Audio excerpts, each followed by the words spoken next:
پہلے سنن ابن ماجہ کی یہ حدیث نبوی سنیے، اس کے بعد ہم روزے کے سائنسی فوائد جاننے کی کوشش کریں گے۔ حدیث مبارکہ ہے کہ ہر چیز کی زکوٰۃ ہوتی ہے اور بدن کی زکوٰۃ روزہ ہے۔ کیا آپ جانتے ہیں اسلام میں روزہ کیوں فرض ہے اور ہمارے جسم پر اس کے سائنسی کیا اثرات مرتب ہوتے ہیں؟ چلیے جانتے ہیں اس ویڈیو میں۔ روزہ صرف ایک مذہبی فریضہ ہی نہیں بلکہ اس کے بے شمار سائنسی فوائد بھی ہیں۔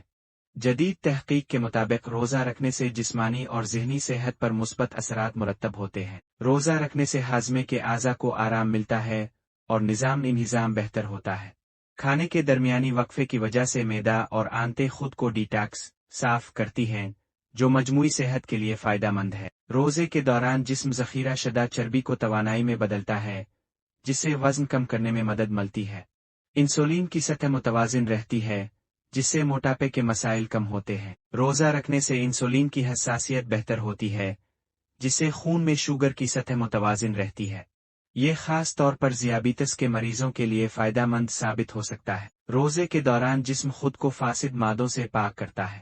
لمبے وقفے کے دوران جسم زہریلے مادے خارج کرتا ہے، جو صحت کو بہتر بناتا ہے۔ روزہ رکھنے سے دماغی صحت پر مثبت اثرات مرتب ہوتے ہیں۔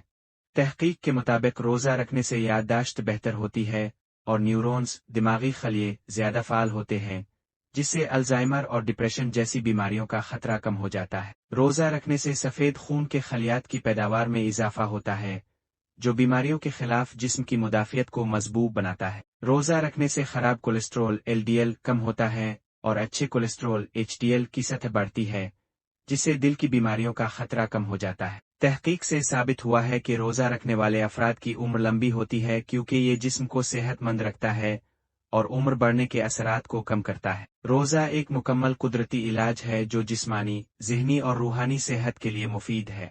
سائنسی تحقیق بھی اس بات کی تصدیق کرتی ہے کہ روزہ رکھنے سے جسم کے مختلف نظام متوازن ہوتے ہیں، جس سے صحت مند زندگی گزارنے میں مدد ملتی ہے۔